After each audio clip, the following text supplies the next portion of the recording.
My Destined 1, Tensura x Arifureta by Void Kane. Ch42. Dialogues and the other fainted man seal had finished the ritual and the angels were returning. Rimuru was talking to Chloe. The two of them were sitting at a plaza table. Rimuru was holding Chloe's hand. "Chloe, are you all right?" Chloe had a somewhat despondent look on her face. This was because she had seen Seal with Shizu's body and it brought back many memories. Chloe didn't answer and just stared at the ground dejectedly. Rimuru stood up and walked over to Chloe. He held both her hands and she stood up with a confused look on her face. "Rimuru-san?" Rimuru hugged her tightly and she widened her eyes in surprise. Rimuru continued hugging her and said, I don't want to see Chloe sad. That's the worst thing for me. So tell me anything I can do. Anything. If it's about Shizu, I'm sure we will see her again." Chloe always supported him in his difficult moments and Rimuru thought it was his turn. This reminded Chloe that she had several people who cared about her and she didn't need to dwell on the past. She hugged Rimuru tightly. "Thank you. I just want to stay like this a little longer." They stayed cuddled a little longer and then they sat on a bench in the square with Chloe on Rimuru's lap cuddled around his neck. After a while Raphael came to call them. "Rimuru-sama, we have gathered all the inhabitants. We want to know what our next destination is." The destination Raphael was talking about was where to build their new city. They could not stay here, since the gods knew their location and could attack. Rimuru went towards his group asking for some tips on places. He went to the grass field where they were and only Sakura was not there. "Guys, do you know any place where the angels can build their new city?" Some of them were thoughtful and the one who came up to speak was Tio. "I think I know a place. They could go to the place where my clan is hiding." "Is it really okay?" Rimuru asked and Tio confirmed with her head. She thought it would be a great help if the gods found them. Rimuru calls the archangels and Tio points out an island in the north for them. The only problem is how they would get there without being noticed by the gods. At that moment one of the angels approached. "I could camouflage us. Don't worry, Rimuru-sama." A woman with golden hair and wings and white clothes. "Can you do that, Abaddon-chan?" Abaddon had been revived because of the ritual done by Seal and turned into an angel again. No one held a grudge against her because they knew that Abaddon was being controlled by Metatron. Abaddon nodded in agreement to Rimuru's question. Rimuru then decided that they had better leave as soon as possible and told them to go now. Rimuru was saying goodbye to the archangels when Sariel approached. Rimuru-sama. I want to say something." Her cheeks were red and she was holding her hands to her chest as if hesitating. "Yes." Sariel approached and said, "I'm going to give you something and I want you to think about it until the next time we see each other, is that okay?" "Something?" Rimuru tilted his head in confusion. Sariel became even more nervous and moved closer. She was already almost glued to Rimuru and Sariel kissed Rimuru. Rimuru didn't understand how things got to this point and was both surprised and embarrassed. He could feel Sariel's soft lips pressed against his and Sariel put his hands around his neck. After a while Sariel pulled away in shame and said, "Until next time." Sariel knew she couldn't go with Rimuru, but she still wanted to stay with him after he finished his adventures. Sariel nodded and flew away. Rimuru stood there watching her go, his face red. Chloe approached Rimuru. "Chloe, it wasn't my fault. I didn't mean to. It was her who." Rimuru thought she was angry and tried to explain herself, but Chloe just hugged her arm and said, "It's okay, I don't mind." She spoke with a smile as she saw that Rimuru felt guilty about kissing someone in front of her. Rimuru was so charmed by Chloe's quiet manner that he stroked her head and said, "I don't know how many times I have fallen in love with you." She turned red and at this moment the two heard footsteps. It was the other members of the group approaching. "So, shall we go?" Hajime asked. It was about time they left. Rimuru agreed and so did the others. Only Seal seemed a bit reluctant as Rimuru was going to ask why, but before he could, he heard the sound of things falling from behind. He heard a female voice that spoke in a frightened tone. Rimuru looked toward the voice and saw Sakura who had gone to get the luggage from the inn. Sakura had dropped the bags on the floor and was looking at Seal wide-eyed as tears streamed down her face. "Sakura." Rimuru didn't understand what happened and approached Sakura worried. Sakura didn't understand him and was only staring at Seal while she was crying. Rimuru held her by the shoulders and called her back. Sakura, what happened? You're okay, Rimuru-san. Sakura regained her senses and let out a confused groan. Rimuru realized that Sakura was looking at Seal and explained who it was. Sakura looked confused. Rimuru and Chloe were worried and others were not understanding. Sakura, why are you crying? Please talk so I can help you. Sakura was crying on Rimuru's chest and he didn't know how to help. Sakura stopped crying after a while and said, I don't know why. I only know that I felt very emotional seeing her. It's strange. Sakura wiped her tears away, and it came out of Rimuru's chest. Sakura said she didn't know how to explain it and that it was like a déjà vu. Rimuru thought it was strange, but didn't want to pressure her and knew Sakura wouldn't lie. The others were also worried, but decided to leave it to Rimuru. Hajime took the six-wheeled vehicle out of the treasure chest and everyone got in. Sakura got in and just as Rimuru was about to get in. Master. Seal called out to him in a low tone.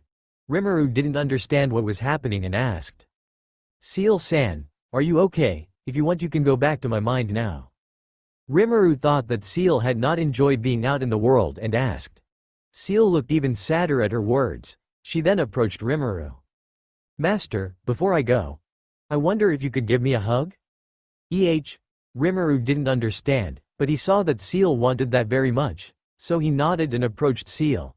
Seal hugged him tightly and said, Thank you. She spoke in a weak voice and Rimuru noticed something in her voice. Seal-san. Are you crying? Rimuru asked and looked at Seal's face. He saw that there were many tears streaming from his eyes. It's just that. Hugging Master like this has always been my greatest wish. Seal-san. Rimuru finally realized why Seal was sad. It is not because he wanted to get rid of his body, but rather because he wanted to keep his body. He also realized something else. Rimuru wanted to ask Seal why they hadn't stopped time to solve the crisis in the city, but now he understood that it was because Seal wanted to get out. Rimuru hugged Seal tightly and said, Seal-san, you know, if you want to stay with your body for a while I don't mind. Actually I'd like that very much. Seal seemed surprised by this. She looked at Rimuru in surprise and said, Can I? Really? Yes. You always do everything for me and if you want something just let me know. Seal hugged Rimuru happily and tears of joy flowed from his eyes.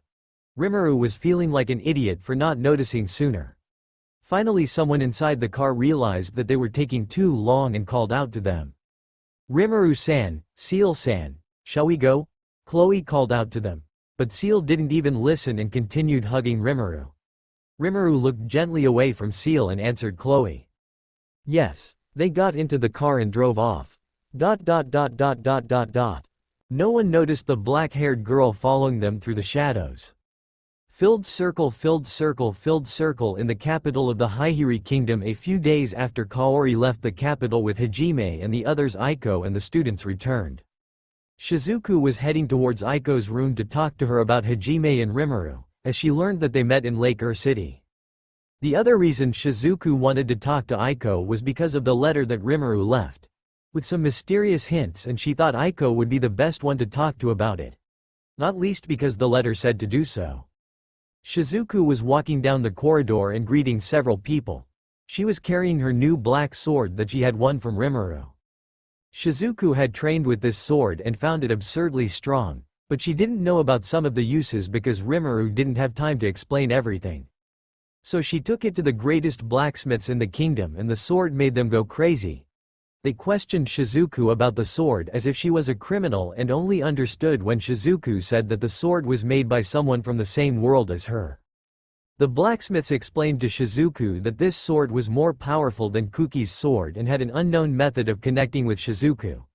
This was because only she could activate the sword's abilities. Rimuru did this because he thought the kingdom might try to give the sword to someone else. They also analyzed several of the sword's abilities, besides the healing and lightning that Shizuku already knew they had. Floating. Shizuku could control the sword from a really high distance. The smiths were not sure, but they said the limit was around kilometers. Plus it didn't use magic to control it. Protection. Greatly increased Shizuku's defense levels. Divine Cut. Shizuku could give a straight cut at high speed. It was so fast that it was hard to control. Limit break. It was equal to Kuki's ability that temporarily triples Shizuku's status. Mutation. The sword can split in two and can also change size within a limit. Evolution. Shizuku's sword would get stronger along with it. Honestly, this scared Shizuku. That was too much strength for a sword. Moreover, the sword could get even stronger if Shizuku trained, and that was scary. This sword was different from normal swords because it was made using magisteel, a metal from Rimuru's world that was strengthened by magicals. The swords from Rimuru's world were also different. Many of them chose their owners and evolved as they pleased. After analyzing the sword, the smiths became even more obsessed. Shizuku asked them to keep the skills a secret, and in return she would bring the sword back for analysis again. Obviously they accepted. OCD Shizuku knocked on Aiko's door, but she was not there. Shizuku waited a while and saw Aiko coming from another hallway. She approached and called out to her. Sensei. Sensei. Ho! Aiko looked very thoughtful about something and Shizuku had to shout to call her. When she noticed Shizuku, Aiko took a fright. Yagashi-san, it's good to see that you're okay, you didn't get hurt? Aiko asked about Shizuku's estate since she heard about the demon's attack. Shizuku denied it and the two went into the room to talk. After they exchanged information, Shizuku was disheartened to hear about Shimizu's death as she saw how bad Aiko was, but was happy that she was okay. Shizuku then asked. Sensei doesn't hold a grudge against Nagumo-kun, right? Hajime killed one of her students, so Shizuku thought that might be the case. Aiko denied it with her head and said. He only shot, so I wouldn't blame myself. Shizuku was confused, so Aiko explained to her that Hajime was trying to protect Aiko from the guilt of having a student killed because of herself. Aiko realized this after a while thinking about the city of I see. Sensei, you said that Nagumo-kun used a medicine to save you from the brink of death, right? Can you tell more about that? Huh? Shizuku asked that because she thought that such a medicine might be useful. She knew it wasn't the same one Rimuru used on her and Meld because Rimuru told her it didn't cure poisons. However, Aiko's reaction was extremely startled at the question. This was because she remembered how Hajime had saved her. Her cheeks turned red on the spot and she began to look around, avoiding Shizuku's gaze. Sensei, did something happen between you and Nagumo-kun? Shizuku was suspicious because of the way Aiko was talking about Hajime and increased her suspicions with Aiko's reaction to her question. There's no way that could have happened. What are you trying to imply? I am a teacher and he is a student, that's all. Sensei, calm down, you are making a strange expression. Aiko muttered several times. I am a teacher, and then regained her composure. Shizuku was already totally convinced. Shizuku thought it best to change the subject and asked. So Sensei, you were talking to the king? What did he say? About that. First he told me that everything is in chaos because of the appearance of angels all over the world, and also Nagumo-kun and Rimuru-kun have been declared as heretics. What? Well, I kind of understand, but I didn't think it would be so soon. Hajime and Rimuru didn't cooperate with the church, so it was normal for this to happen, but Shizuku didn't think it would be so soon, Aiko said. Yes, me too.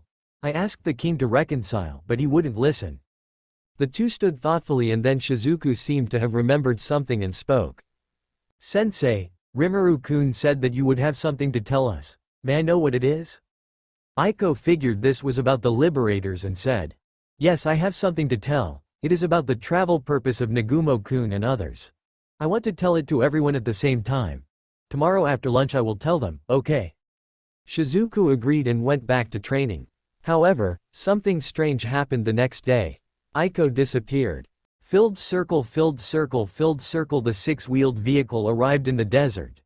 A gigantic desert without a drop of water and with several dangerous magical beasts. Rimuru was driving and Seal was hugging him since they had left the Reaper's town. Her expression was one of pure happiness to be hugging him.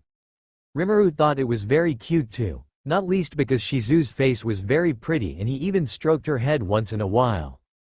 Rimuru made a clone to stay with Chloe that was sleeping in Sakura, because he was worried about both of them. Especially Sakura. The group's reaction to seeing Rimuru clone himself was funny. In the middle seat Hajime was sleeping on a lap pillow made by Yu. Beside him was Kaori with a disgruntled expression. In the back seat were Tio and Shia, who was with Yu sleeping on his lap. Yu-san monopolizes Hajime-kun a lot. I think so too, but it's a normal thing. I don't mind. I'm satisfied if Gushin-sama abuses me once in a while. Kaori, Shia and Tio spoke in this sequence. Yu said nothing and stared at Hajime sleeping. Rimuru continued driving and stroked Sakura's hair gently. Are you really okay? Sakura covered his hand with her own and said. Yes. I'm fine now. She seemed happy with Rimuru caring about her. Rimuru then asked Seal. Seal-san, do you know why Sakura started crying when she saw you? Seal denied with her head. She then said, I don't know much. The only thing I got was an analysis of her brain at the moment. The most active part was the left prefrontal cortex. That means that she cried from happiness. They were thoughtful at Ciel's words. At this point, Rimuru-kun, isn't there someone there? Rimuru looked in the direction Kaori pointed and there was a person lying in the sand with a cart beside him. Why didn't the monsters eat him? Sakura asked, confused. They had been attacked several times by giant monsters, so it was strange that a fainted man was still alive. Hajime woke up with the commotion of the car and listened to the conversation. He then said, another guy passed out on the road. Yes. Maybe we'll find another secret city. Shia agreed with Hajime, thinking that this was the second young man they found lost on the road. Kaori then asked, are we going to help, Papa? You will help, right? Maybe just a little help. Hajime agreed and shrugged his shoulders. He had no way to refuse with Kaori and Mayu's sad faces. Rimuru then drove toward the man lying on the ground. They got out of the car and Kaori healed him. One of the Rimurus and Seal were still in the car. Rimuru could keep the clones going for a long time if he didn't get too far away from them. As Kaori healed him, she explained the young man's condition. He seems to have some disease would be. The pressure of that disease on his body would have killed him if we had arrived later. Do you guys know anything about it? No one knew, so Rimuru decided to ask the smartest person in the group. Does Seal-san know anything? Yes. This disease was caused by ingesting a highly harmful fluid for humans of which I don't know the origin. So you don't need to worry, it's not infectious. The group was impressed with how much Seal knew just by looking, and Rimuru was with a proud expression as if to say, that's Seal-san. At this moment Kaori said. He's waking up. The young man slowly opened his eyes. He looked at Kaori and then looked at the group, confused. Goddesses. I see, that's the afterlife. The young man must have assumed this because of the beauties standing in front of him. Because he assumed this, the young man tried to touch Kaori, who was closer, only to be trampled by Hajime. Hajime didn't want random people touching Kaori without permission. Blah. Hajime-kun, no, I needed that. I think it's natural not to let strange guys touch you without permission. The young man let out a groan of pain. Kaori said that Hajime didn't need to do that, but she stuttered and turned red that Hajime wouldn't let other men touch her. She was even more embarrassed after Hajime's words. The young man stopped being stepped on by Hajime and heard about the circumstances. He then thanked the group for saving him and explained why he was here and about his illness. As they listened to his story, the group could only think what trouble followed them wherever they went. Filled circle in another world. Ice continent, that was the description of this place. A palace of ice on a floor of ice. The cold in this place was totally abnormal and few could survive here. If you entered this palace, the first thing you would see was a throne room. At the moment there was a relaxed-looking red-haired man sitting on this throne. He was tinkering with a small black rectangle with glass screen that he received from an acquaintance. He said it was a prototype, but I thought it was pretty fun. The man babbled as he tinkered with the device. At this moment a young woman with white hair and clothes approached. What is it, Velzard? He asked without taking his eyes off the device. Guy, it looks like you liked the Demon Lord Rimuru's gift. What's it really like? Smartphone. Yes. It's quite fun. By the way, why are you here? Guy didn't even pay attention to Velzard's ironic comment and asked her again.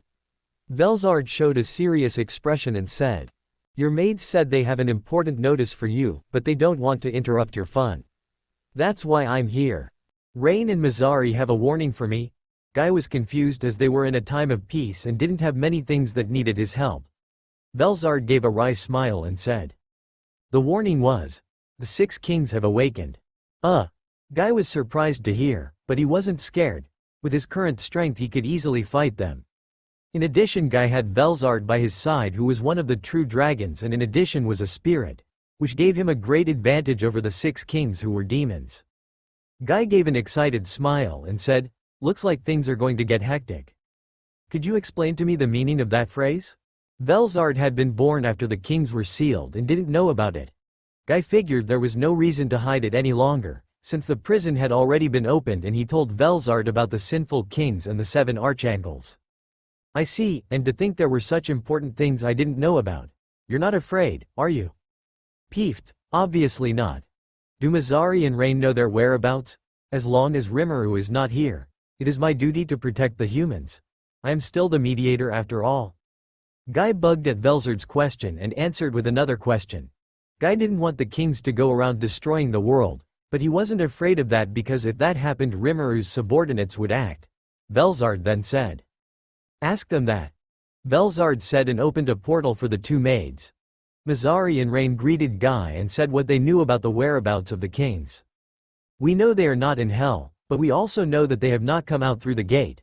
That's why we wanted to warn Guy-sama. Mizari said. Guy also found these facts curious and stood up from his throne. Haha. They must have been helped by someone. This is getting fun. I think I'll help you guys look for them this time. That will cheer me up a bit. You seem really excited. Maybe I'll help too. So they began to investigate the escape of the sinful kings. Filled circle, filled circle, filled circle. Kufufufu. Diablo gave an excited laugh. In Tempest, a meeting was taking place among the chief executives.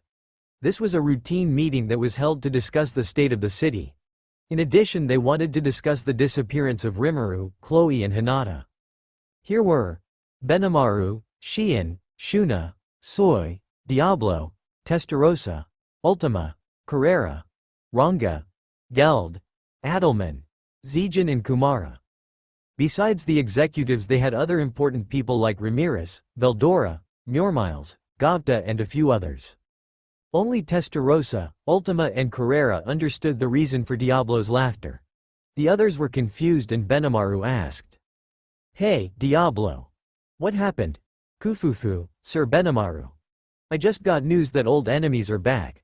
I think that's a matter for all of us to discuss. Saying this, Diablo told about the war against the sinful kings.